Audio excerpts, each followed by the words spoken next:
I used to believe that love was built on trust. That when someone said, "I love you," it meant something solid.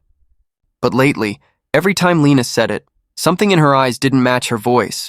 "Ethan, you're staring again?" she laughed, brushing a strand of hair behind her ear as she plated our dinner. "I just like looking at you," I said, trying to sound natural. "You've been working late a lot." "I miss seeing you," she smiled faintly. "Deadlines, you know how it is. Architecture isn't easy either." "Yeah, but at least I come home to you." Her phone buzzed. She flipped it face down on the counter. I caught the name before she did. Ryan Hale, my best friend since college. The guy who helped me find my first job. The guy who toasted our wedding, I forced a smile. "Ryan's calling?" She hesitated. "Just about the charity event. He said he needed advice. Strange. He never calls me for advice anymore. Maybe he doesn't want to bother you." Her tone was calm, but something cold crawled through me. "Right," I muttered. "Wouldn't want to bother me." We ate in silence. She scrolled through her phone between bites, smiling at something she didn't show me. Later that night, I joined Ryan at the bar after work. "Ethan, my man," he said, clapping my shoulder. "How's married life treating you?" "It's fine," I replied. "You've been calling Lena a lot," he laughed. "She's helping me with the fundraiser." "You jealous already?" "Just curious," he leaned closer, grin sharp. "Relax, buddy. She's your wife, not mine." His words stung, though his smirk said more than he intended. I downed my drink. "You ever think about boundaries?" He tilted his head. "Boundaries? Between friends?" "Between married people and their friends," he chuckled. "Don't overthink, Ethan. You've got a good thing. Don't ruin it by doubting. Maybe he was right. Or maybe he knew exactly what he was doing." That weekend, Lena dressed up for another late meeting. "On a Saturday?" I asked. "Ryan's hosting an after-hours planning session for the charity thing. I'll be back by 10. Mind if I come along?" She froze, then forced a smile. "It's mostly corporate people, honey." "You'd be bored. Bored's fine." "I like seeing you in action," she sighed. "Please, Ethan, don't make this harder." "It's just work." "Fine," I said, hiding my disappointment. "Call me when you're done." "I will." She kissed my cheek, quick, cold, and left. I sat there staring at the clock. 10 came and went. Midnight, too. When I called, her phone went straight to voicemail. By morning, she was home, hair damp from a shower, smiling like nothing had happened. "Morning," I said quietly. "Morning," she echoed. "Pouring coffee? You didn't call." "Oh, I crashed at the hotel. It was too late to drive." "With Ryan?" She looked up, eyes narrowing. "Don't start, Ethan. I'm not starting anything. I'm just asking." "You're being paranoid." "Maybe. But paranoia usually starts with reasons." She set the mug down harder than she meant to. "I can't breathe in this marriage if you don't trust me." "And I can't breathe if I feel like a fool," I said. We stood there in silence. Two strangers wearing wedding rings. A few days later, Ryan posted a photo online, some casual shot from a rooftop bar. I almost scrolled past it until I noticed something small in the reflection of his car window, a woman's face. My wife's. Her smile, the same one she used to give me when we were still happy. My stomach turned cold. I zoomed in until the pixels blurred. It was her. That night, I didn't confront her. I just watched her move around the kitchen, humming, laughing at her phone. She looked up. "What?" "Nothing," I said. "You look happy." "I am." "Why wouldn't I be?" "No reason." She walked closer, wrapping her arms around my neck. "You worry too much, Ethan." "Maybe I don't worry enough." She pulled away. "Don't start again." "I'm tired." "Yeah," I whispered. "Me too." She went upstairs, leaving me alone in the half-lit room. I stared at our wedding photo on the shelf, me holding her hand, both of us smiling like we'd found forever.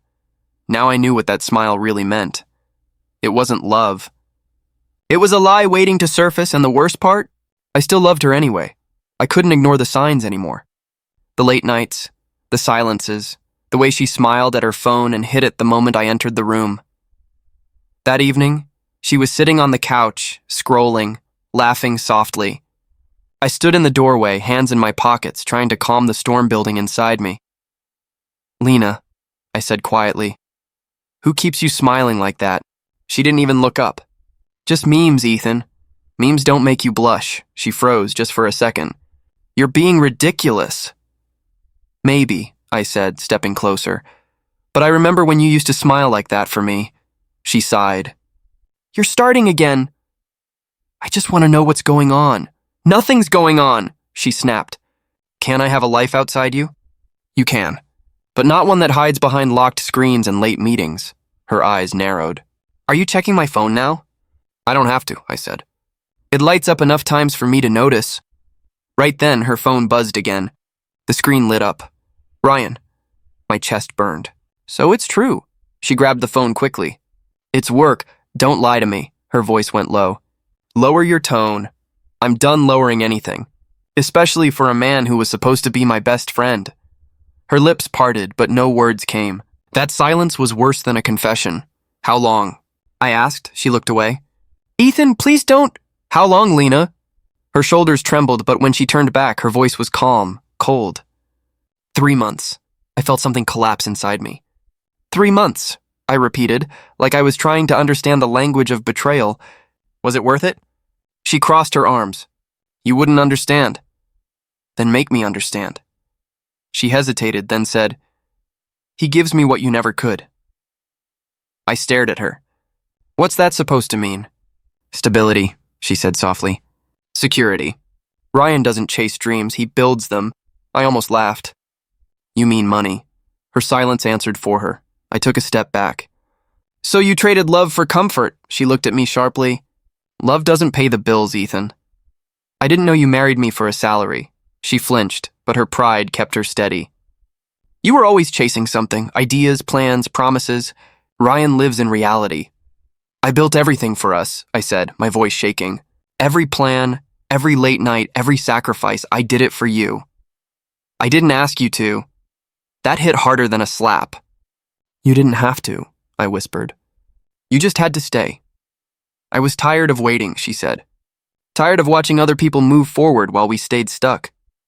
So you decided betrayal was progress? She turned away. Don't make this uglier than it already is. Too late for that. I grabbed my jacket, every heartbeat pounding against my ribs. I gave you everything. You gave me dreams, she said, still facing the wall. But Ryan gave me something real. Real? I laughed bitterly. He gave you what was mine. My trust, my friendship, hell, even my home when he came for dinner. Stop, she whispered. I stepped closer. You think I don't see it? You two talking like I wasn't in the room, sharing glances like teenagers. I thought I was paranoid. You were supposed to trust me, she said. I did. That's the problem, her voice cracked. Ethan, I didn't mean to hurt you. I clenched my fists. You didn't mean to? You lied, cheated, and let me love you while you were already gone. She wiped her tears. You're not the man I married anymore. No, I said. You just replaced him. Silence filled the room. The clock ticked, mocking every second that used to belong to us. I looked at the ring on my finger. Was any of it real? She whispered. At first, yes. That broke me more than anger ever could. At first, I repeated. So the rest was just performance? Her lip trembled. I didn't plan for this. People don't plan accidents, Lena. They make choices.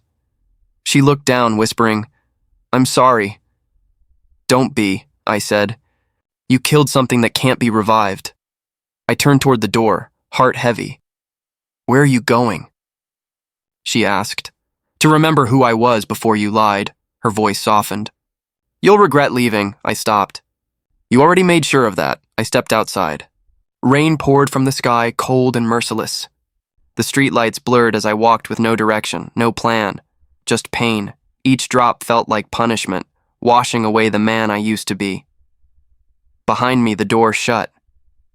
I could still hear her laughter in my head, the same laugh that used to make me feel alive. Now it felt like a ghost. I walked until the city lights faded, until the sound of thunder drowned her voice. I thought of Ryan, his grin, his hand on my shoulder, his lies wrapped in friendship.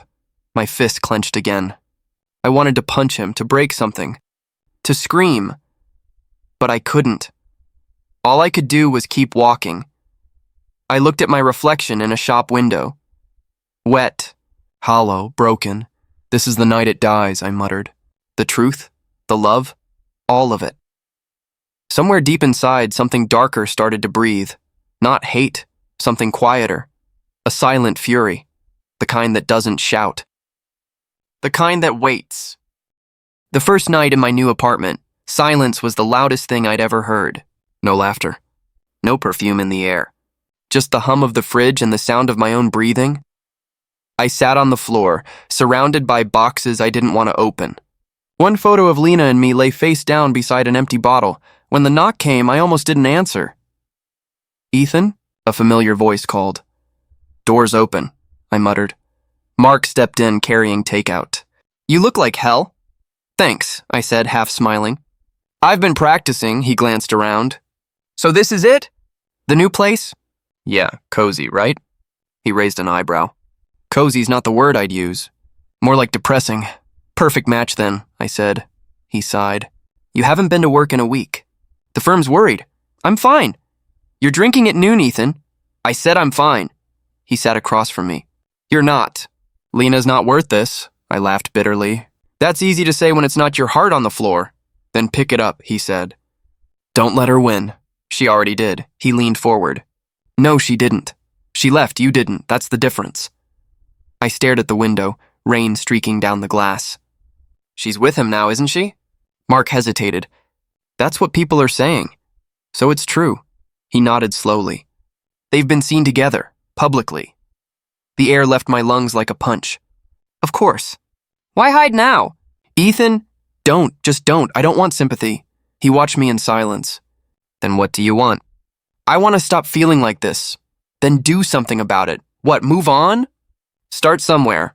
He slid a business card toward me. "Dr. Mason Reed, therapist, good one." He helped my brother after his divorce. "I don't need therapy." He gave me a look. "You need something. Otherwise, this place will bury you." I stared at the card. "Fine, 1 session. To shut you up, that's all I ask," he said, standing up. "And shower, please. You smell like hopelessness." "Get out," I said, half laughing. He grinned. "See, still got a sense of humor. There's hope yet." When he left, I sat there staring at the card. Dr. Mason Reed, hope in ink. The next day, I sat across from a man with kind eyes and too much patience. He said, "Tell me what happened. Where do I start?" "Where it hurts most." I took a breath. "She left me for my best friend." He nodded slowly. "That's betrayal from both sides. Feels like I lost everything at once.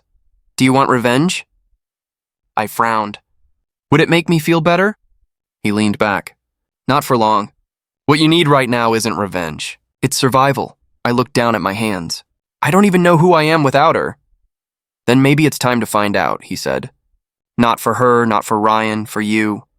I wanted to believe him. I really did. Weeks blurred together. I stopped drinking as much. Started sleeping again, though dreams of her still came. Work slowly pulled me back in. Mark kept checking on me, pretending it was about deadlines, not loneliness. One afternoon, he dropped by my desk.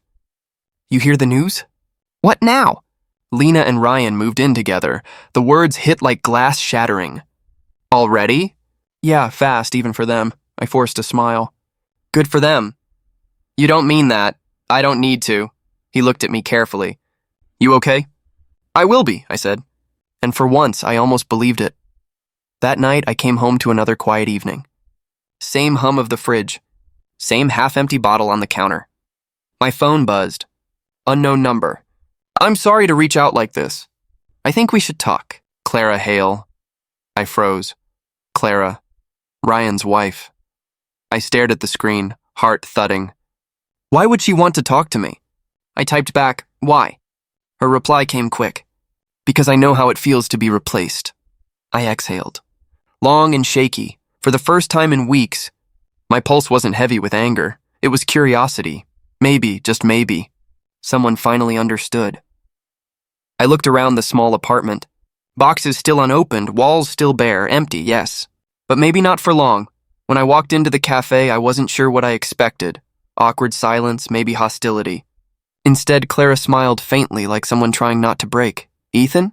she asked softly. "That's me," I said, pulling out the chair across from her. She nodded. "Thanks for meeting me." I almost didn't. I figured, she murmured, fingers wrapped around a coffee cup she hadn't touched. For a moment, neither of us spoke. I studied her, elegant, calm on the surface, but her eyes carried the same exhaustion I saw in the mirror every morning. Finally, she said, "Ryan moved out last week." I blinked. "So it's true," she gave a sad laugh. "It's all true. He left me for Lena." The words hit harder than I expected. Hearing them out loud made it real all over again. "I'm sorry," I said quietly. Her gaze lifted. "You're the last person who should apologize." "Still feels like I should." "Because you understand," she said. "That's why I wanted to see you." I leaned back. "You think talking will fix it?" "No," she said. "But silence hasn't helped either." That earned a small, humorless smile from me.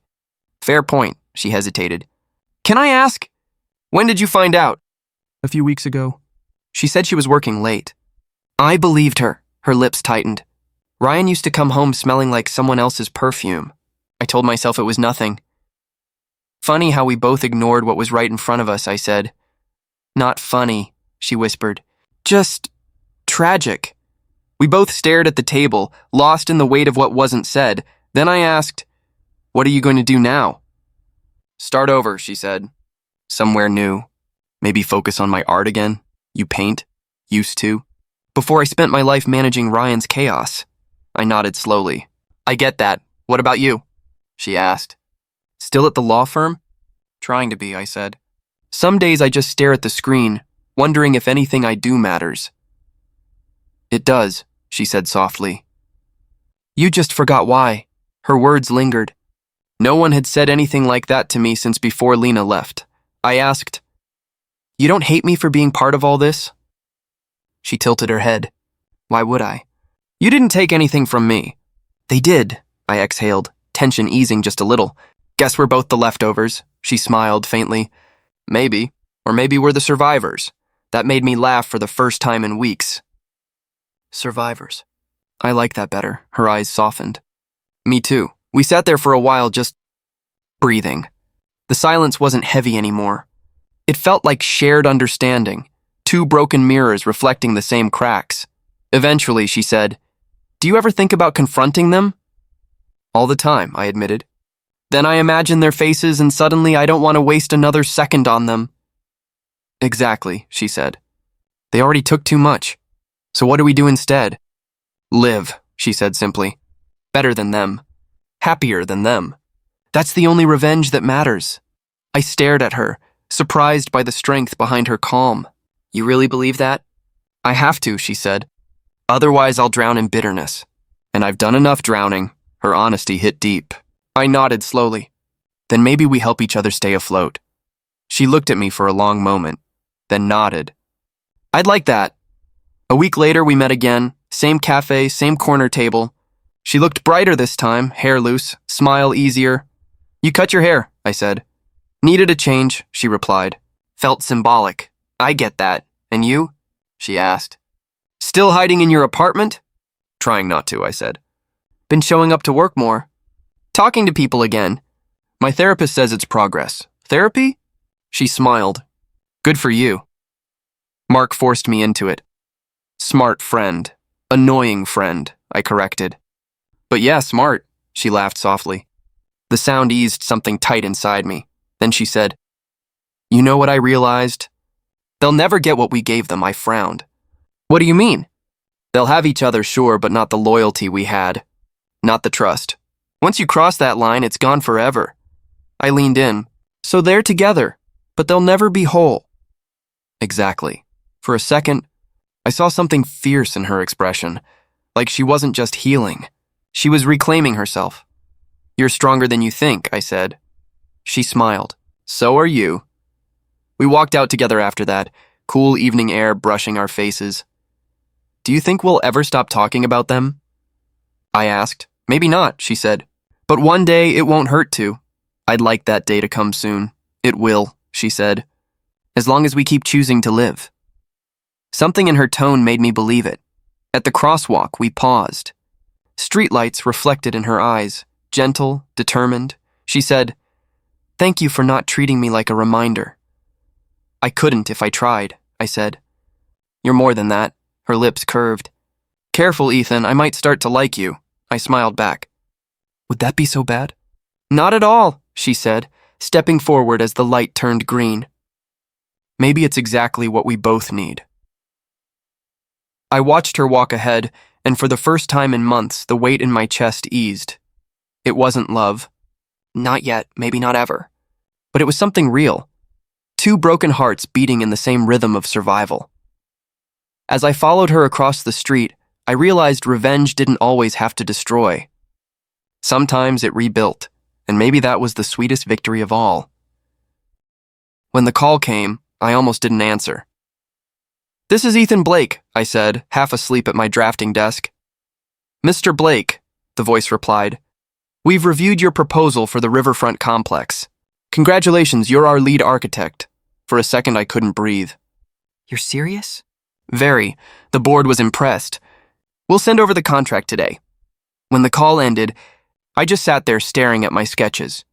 The same designs I'd made on nights when I couldn't sleep after Lena left. The same project Ryan had bragged about wanting. Later that morning, I met Clara at the cafe. You look like you won the lottery, she said, sipping her coffee.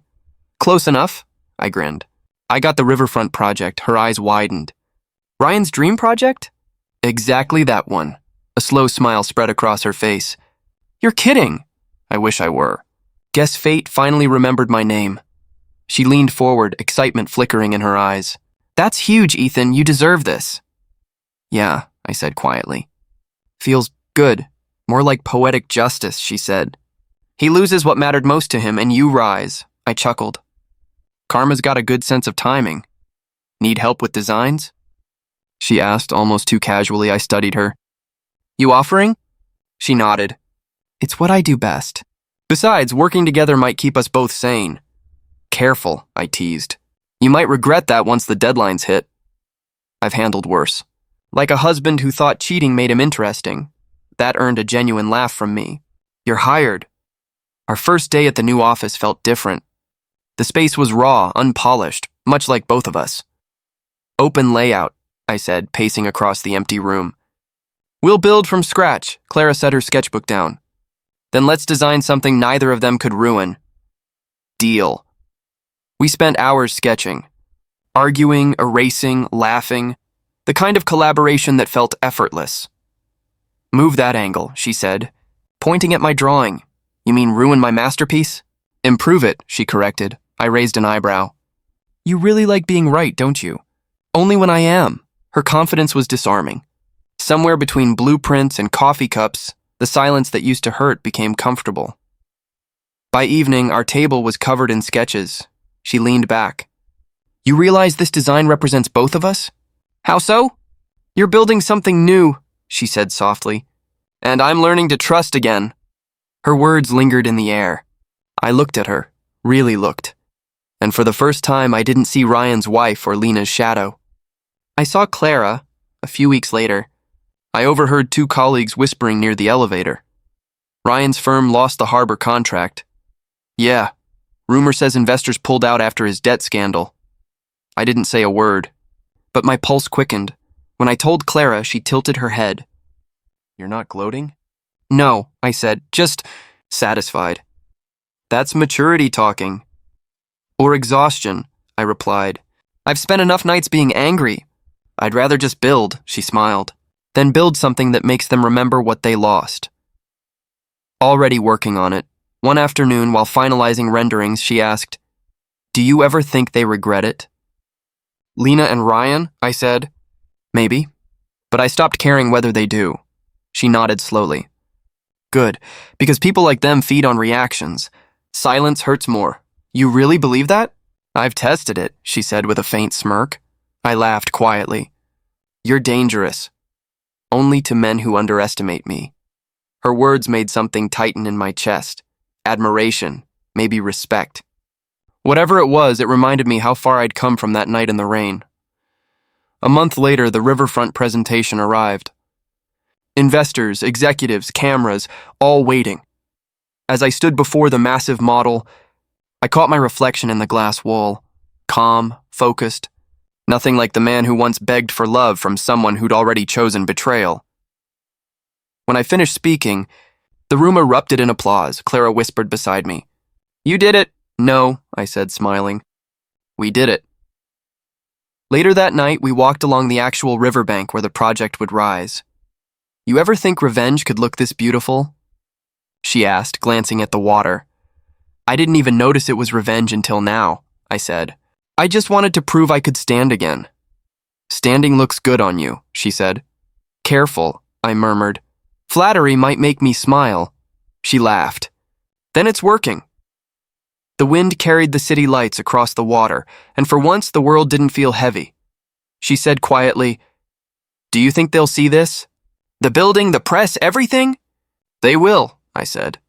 "And they'll know exactly who built it." Her gaze softened. "And you won't have to say a word."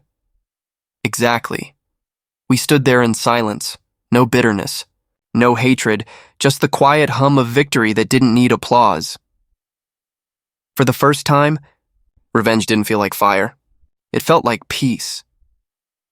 When my secretary said, "There's a woman asking for you," I didn't expect the name that followed. Lena Blake. For a moment, I thought I'd misheard. "Send her in," I said finally, my voice calm though my pulse quickened. The door opened, and there she was, the woman who'd once been my whole world. But she wasn't the same. The confidence in her walk was gone, replaced by hesitation. Her eyes looked dull, her smile strained. "Ethan," she whispered. I stood behind my desk. "Lena, you look different," she said softly. "I should," I replied. "It's been a while." She looked around the office. "You did all this?" "Every inch," I said. "My team helped, of course." Her eyes landed on the blueprints pinned to the wall. "The riverfront complex, that's yours?" "It is." A small, bitter smile touched her lips. "Ryan wanted that project so badly." "I know." She hesitated before speaking again. "Can we talk privately?" I gestured toward the chair. "We are in private." She sat, her hands trembling. "I didn't come here to fight." "I didn't think you did." "I came to say, congratulations." "Thank you," I said simply. Her gaze met mine. "You're not going to ask how I've been?" I shrugged. "I assume you've been with Ryan. That's how you wanted it." Her jaw tightened. "Don't make it sound like I chose happiness." I didn't say that. She exhaled shakily. "Things haven't been easy." "They rarely are when you build something on lies." She flinched. "You still know how to hit where it hurts." "I just speak the truth now," I said. "It saves time." She looked away. "He's changed, Ethan. He drinks, he yells, he disappears for nights. I keep finding messages on his phone." I leaned back. "Sounds familiar." Her eyes filled with tears. "I didn't deserve this." I almost laughed, but I didn't. "Didn't you?" "Please don't," she said quietly.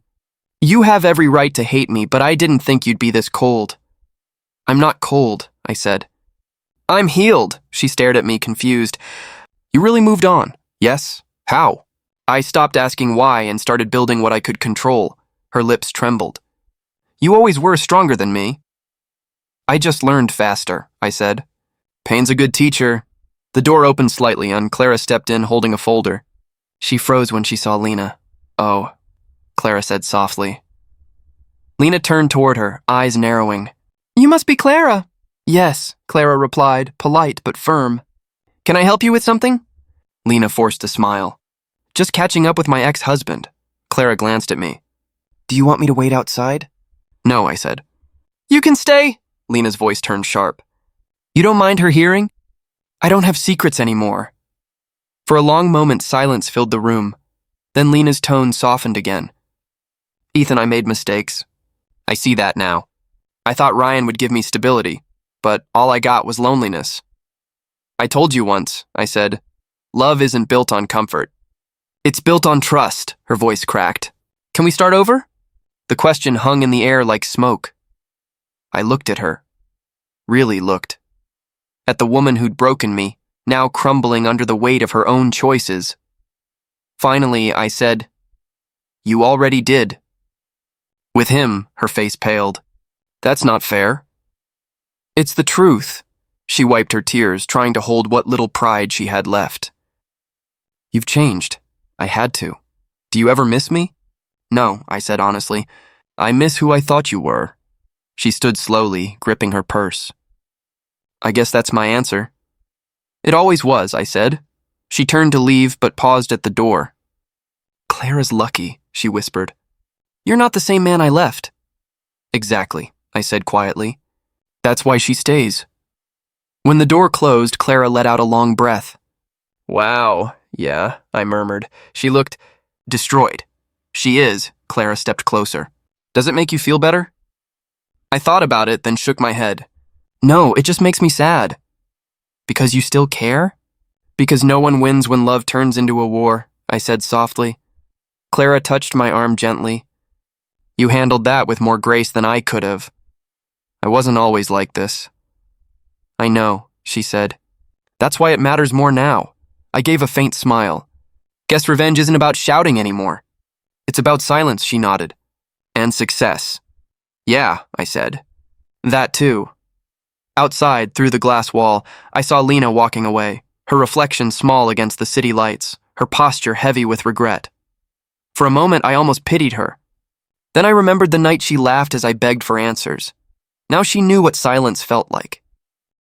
Clara and I sat on the rooftop of my building, the city lights flickering below like dying stars. The cool night wind carried the smell of rain. She leaned against the railing. You're quiet tonight. Just thinking, I said. About her? About everything, I admitted. You ever feel like you won a war but lost parts of yourself in it? She smiled faintly. All the time. I looked at her, her hair catching the glow from the streetlights. Sometimes I wonder if I'm really healed, or if I just got good at pretending. Clara took a slow sip from her cup. Healing isn't pretending.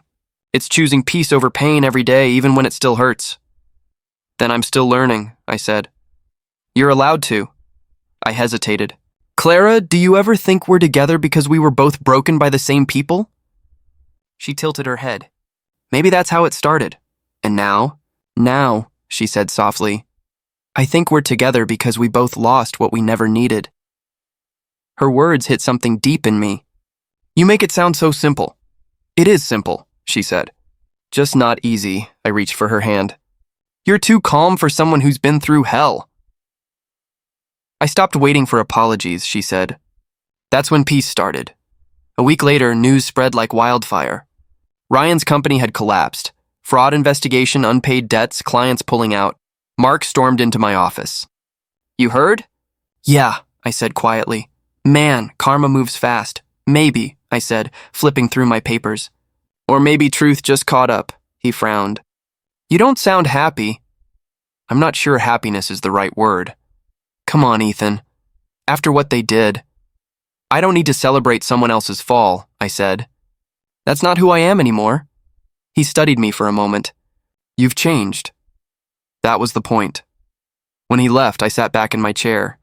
Ryan's name kept echoing in my mind, not with anger, but curiosity. By evening, I found myself standing outside his office building, or what was left of it.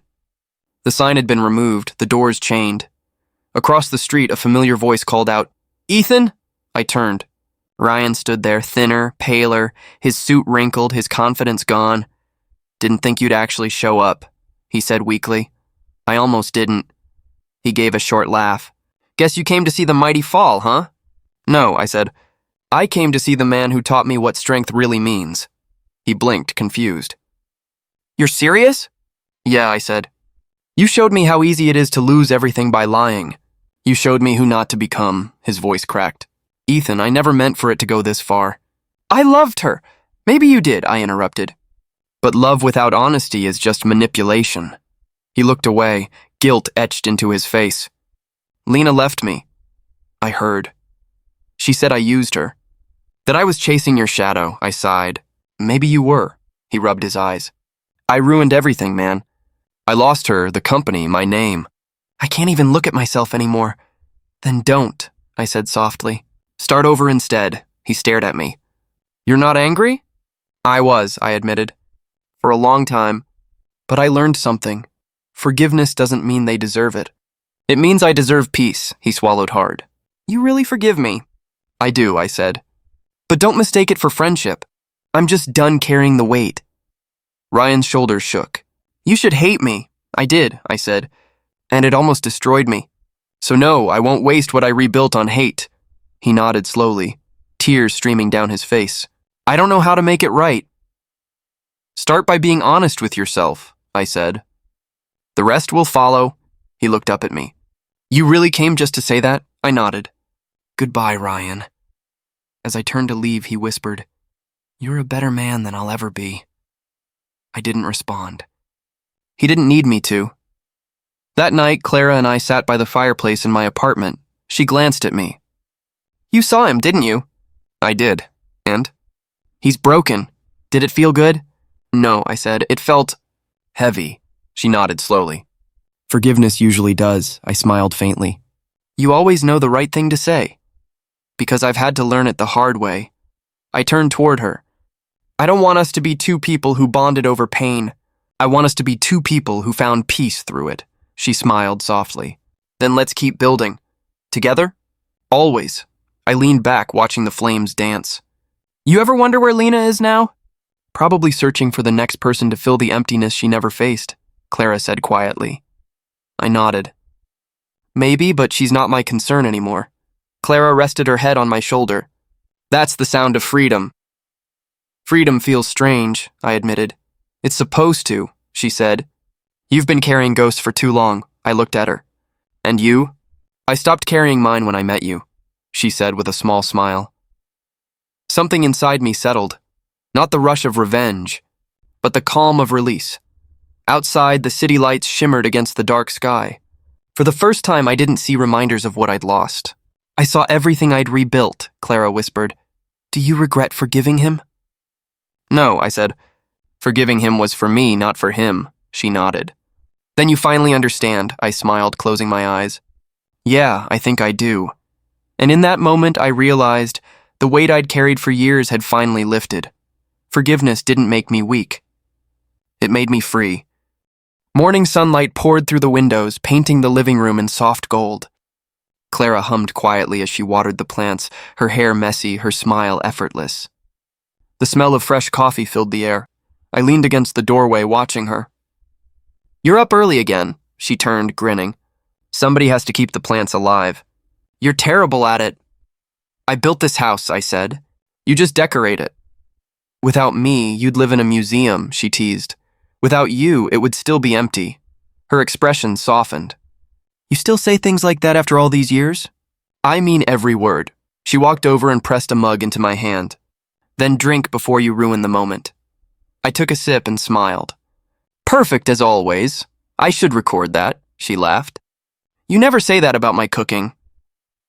That's because your cooking tries to kill me. She smacked my arm, laughing harder. The sound filled the room and something warm expanded in my chest. Peace. The kind that didn't demand, didn't prove, just existed. Later, I sat by my drafting table, tracing lines across blueprints. The same hands that once built skyscrapers now shaped homes for families. Simpler, quieter, more human. Clara peeked in. Still designing that coastal house? Yeah, the client wants it to feel like a memory, she smiled. You're good at that, turning memories into walls. Maybe because I've lived inside mine for too long. She came closer. You don't anymore. I looked up. No, not since you. She brushed her fingers against my shoulder. You say that like I saved you. You did, I said. Not by fixing me, by standing beside me while I fixed myself. Her eyes softened. Then we saved each other, I smiled. Maybe we did. That afternoon, while sorting mail, I noticed an envelope without a return address. My name was written in handwriting I hadn't seen in years. My pulse slowed. Lena, Clara noticed my stillness. What is it? Nothing important, I said. Your face says otherwise. I turned the envelope over. It's from her. She didn't ask which her. She knew. Are you going to open it? Eventually, Clara nodded. Do it when you're ready. I set it aside, untouched, and went back to my work. Or tried to. But her name whispered through the silence like a ghost I thought I'd buried. Hours later after dinner, I finally tore the envelope open. The letter smelled faintly of perfume, old memories in cheap disguise. Ethan, I don't expect forgiveness. I only wanted you to know I'm sorry. I thought success and money would make me happy. I was wrong. Ryan's gone. I left before the worst came. You were the only person who truly saw me, and I threw that away. I hope you found peace. Maybe even love. If you did, hold on to it. Don't make the mistake I did. Lena, I read it twice. My heart didn't ache this time. It sighed. Clara came in quietly. You read it? Yeah, and? She's sorry. Do you believe her? I think she's finally learned what pain feels like. Clara nodded. Will you reply? No, why not? Because some stories don't need an ending. They just need silence. She reached for my hand. Then let it end. I already did, I said. A long time ago. The next evening, we sat on the porch watching the sunset melt into the horizon. The fields shimmered in gold. Clara leaned against me. Do you ever think about what your life would have been if none of that happened? Sometimes, I said. Then I realized I'd probably still be chasing the wrong things. She smiled. Then thank her. For what? For leaving, I laughed softly. You think that's gratitude? I think it's truth, she said. If she hadn't left, we wouldn't be here. I looked at her. You really believe everything happens for a reason? No, she said, looking out at the fading sun. I just believe pain isn't wasted if you learn from it. I watched her profile glow in the light. You make everything sound poetic. You make everything sound architectural, she teased. Same thing, really. Years had passed since the betrayal, yet it felt like another lifetime, another version of me. Back then, my world revolved around proving myself. Now it revolved around peace, laughter, and the way Clara looked at me when she thought I wasn't watching. She interrupted my thoughts. What are you thinking? That I got the better ending, she chuckled. Better than what? Better than revenge. Better than the past, her eyes searched mine. Do you ever miss her? No, I said simply. I miss who I thought she was. But she's long gone, Clara smiled faintly. Then you finally let go. I guess I have. We sat there, the world quiet except for the soft hum of crickets and the wind brushing against the trees. Later that night, I walked into my studio again. On the wall hung one of my old designs, the project that started my comeback, the one that Ryan had wanted. I remembered how much anger I had poured into it back then. But now it just looked like art. Clara entered, holding 2 glasses of wine. I knew I'd find you here. Old habits, I said. She handed me a glass. You still work like you're chasing something. Maybe I'm chasing peace. Do you think you found it? I looked at her. I think peace found me. We clinked glasses. To what? She asked. To second chances, I said. She smiled. And to not wasting them. We drank. When she fell asleep that night, I sat by the window looking at the moonlit garden. The letter from Lena lay folded on the desk. I picked it up one last time, then slipped it into the fireplace. The flame swallowed it whole. The past deserved fire, not because it burned, but because it warmed what came after. Clara stirred in her sleep. You okay? Yeah, I whispered. Just thinking. About her? About us, I said. About how strange life can be, she smiled sleepily. Strange can be beautiful. I leaned down and kissed her forehead. Yeah, I murmured. It really can. The next morning I stood outside, coffee in hand, watching Clara laugh with the neighbors' kids. The sunlight wrapped around her like she was born from it. That was when it hit me. The full circle. She traded my love for my best friend, I whispered to myself. But I gave his wife the life she always dreamed of. The words didn't come from bitterness. They came from peace and from a truth finally accepted. Revenge hadn't healed me. Love had. And as Clara turned, waving at me with that same unguarded smile, I realized I didn't just rebuild my life. I redesigned it. For her. For me. For the man I became when I stopped looking back. The wind carried her laughter across the yard and I smiled. Not the smile of a man who won, but of one who had finally stopped fighting, because forgiveness was the real victory, and love the final design.